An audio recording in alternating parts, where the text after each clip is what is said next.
યજ્ઞેશભાઈ, ન્યૂઝરૂમમાં સ્વાગત છે આપનું. ચૂંટણીને હજી કોઈ જાહેરાત નથી, પરંતુ ત્યાંના સાંસદે જાહેરાત કરી દીધી છે કે 15 દિવસમાં વિધાનસભાની પેટા ચૂંટણી આવશે. બેન પહેલા ધારાસભ્ય પણ રહી ચૂકેલા છે, સાંસદ પણ છે, સિસ્ટમના જાણકાર છે.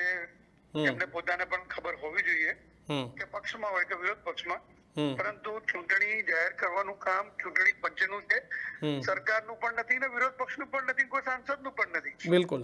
એટલે કઈ રીતે કહી શકે છે મને ખબર પડતી નથી.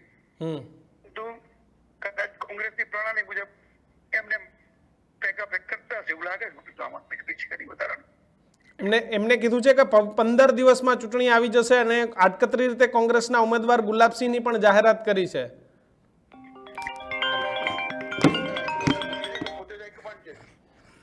એવી પૂછવું પડે ગેરીબેન, કારણ કે બધી જો ચૂંટણી પંચ પોતે છે, હાઈકમાન્ડ કોંગ્રેસ પોતે છે, એટલે જનતા જાણે છે અને પ્રજાને ખબર છે હવે કે ચૂંટણી કેવી રીતે જાય, ઉમેદવાર કેવી રીતે જાય. પણ અત્યારે તો ગેનીબેન જ હાઈકમાન્ડ કહી શકાય ને યજ્ઞેશભાઈ, એકમાત્ર ગુજરાતમાંથી જીતીને આવ્યા છે. એકમાત્ર ગુજરાતમાંથી જીતીને આવ્યા એટલે કોંગ્રેસ હાઈકમાન્ડ થઈ ગયા એવું જો કોંગ્રેસ માનતી હોય ગેરીબેન તો કોંગ્રેસની ભૂલ છે. કેવી રીતે જોવો છો ભારતીય જનતા પાર્ટીની કેવી તૈયારી વાવ વિધાનસભાને લઈને? ભારતીય જનતા પાર્ટી કાયમ ઇલેક્શન મોડમાં જ હોય છે. કોઈ પણ સમય ચૂંટણી આવે ભારતીય જનતા પાર્ટીનો કાર્યકર્તા ચૂંટણી માટે તૈયાર રહેતો હોય છે, કારણ કે ભારતીય જનતા પાર્ટી એને સત્તાને સેવાનું માધ્યમ બનાવે છે, જ્યારે કોંગ્રેસ અને બીજા પક્ષો જે ખરા એ સેવાને સત્તાનું માધ્યમ બનાવે છે. અમે ક્યારેક સત્તાને મહત્વ આપ્યું નથી, અમે સેવાને મહત્વ આપ્યું છે ને એના માટે અમે ચૂંટણી લડતા હોઈએ છીએ. એટલે ભારતીય જનતા પાર્ટીના કાર્યકર્તામાં બીજામાં ફરક છે, પરંતુ અમારામાં એટલો ફરક છે કે ચૂંટણી એ ગેરીબેન જાહેર નથી કરવાના, ચૂંટણી પંચ જાહેર કરશે.